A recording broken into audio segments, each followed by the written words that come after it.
economics and the ground. I see the Racing Post has commented that when he was beaten, first time admittedly on a racecourse, the ground was pretty soft. What are your thoughts about the ground?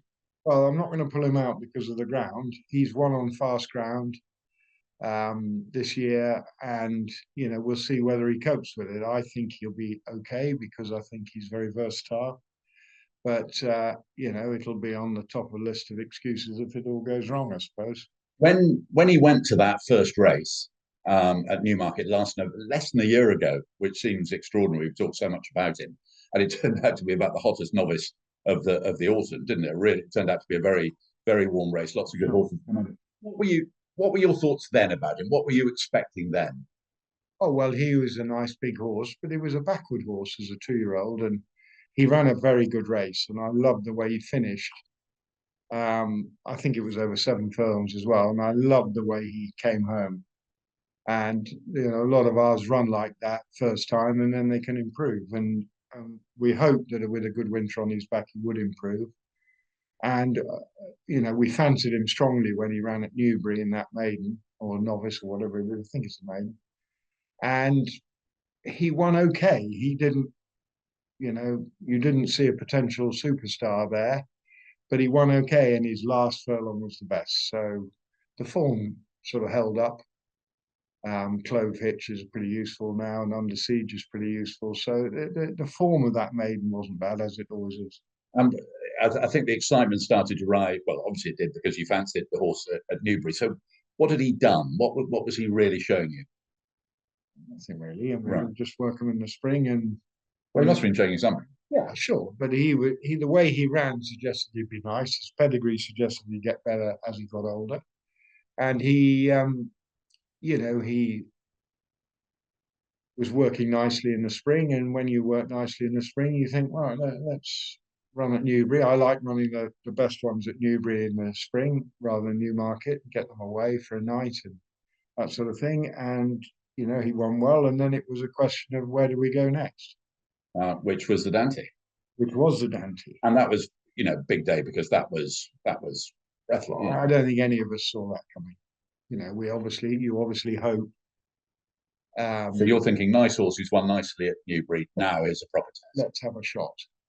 And he, it was at the time you look back, it probably wasn't a stronger race now, but on paper it looked a very good race for Charlie's horse that was, I think, won the Racing Post Trophy or something, looking good, and lots of others. And Aidan has sort of classic type horses in every race, every classic trial, and I'm sure he does know which are the good ones, but he's got so many well-bred horses that anything can pop out, just like economics did. The relief of winning the Bahrain race on Champions Day in Ireland was great because it said, that possibly we had made the right decision.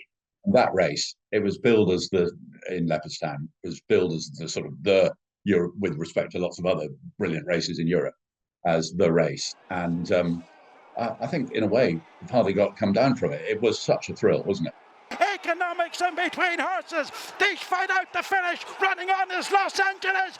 Economics and Augusta Rodin. Economics! It's a very tough race and a very strong race. And it's a very, very complicated track.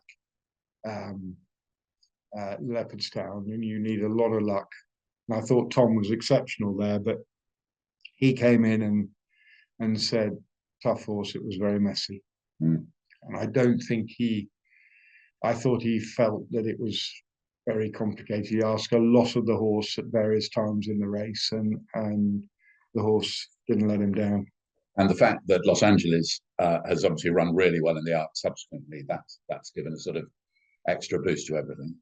Yeah, it's difficult to know about the Arc, really. Los Angeles ran well in Ireland and ran well in the Arc, but he was beaten. Supposedly, up in trip would have suited him better, and the ground would have suited him better than Ireland. So, and then the Japanese horse didn't run great. So, these races, these Group 1s, you only have to win by a short head, and it's different to finishing second completely. So, I'm not I think the horse is a good horse. I wouldn't worry about the form of the race in Ireland. I think it was a tough race, and he's needed every week to come to his best for Saturday. And in terms of Saturday, so the 1.25 miles for him, is that his absolute optimum distance? Well, only a fool would run him anything else. At the moment, he's run 3 times or 4 times over 1.25 miles, and he's done very well. But I think everyone who's watched him closely believes that he might be just as effective at 1.5 miles in time, and he'll go to 1.5 miles next year. And so he'll race on next year, which is a lot to look forward to. Yeah, touching wood, etc.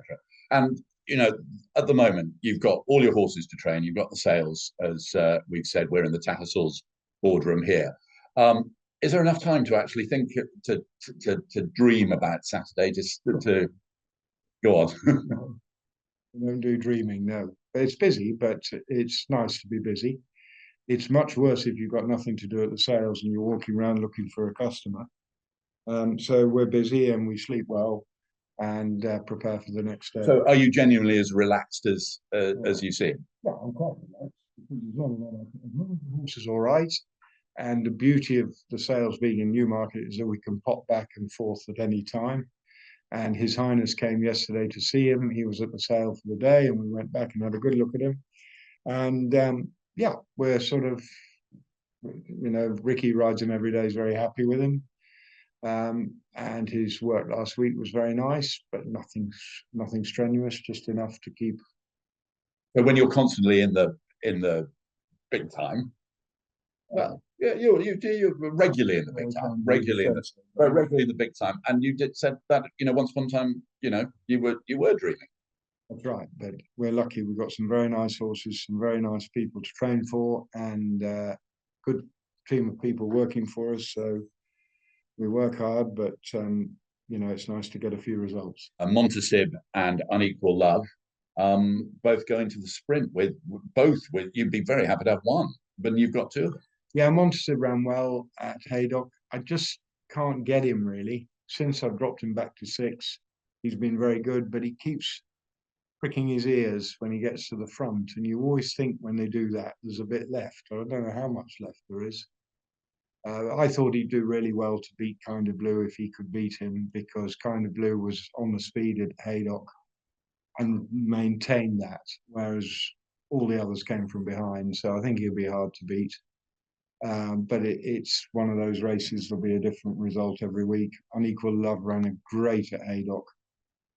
I'd be concerned about really soft ground for her, but she's got nothing else. She's going to stay in training, so she's going to run whatever. And I think hopefully it'll be fun. And Montasib will love the conditions, won't he? I always thought he wanted really soft ground, so he's going to get it.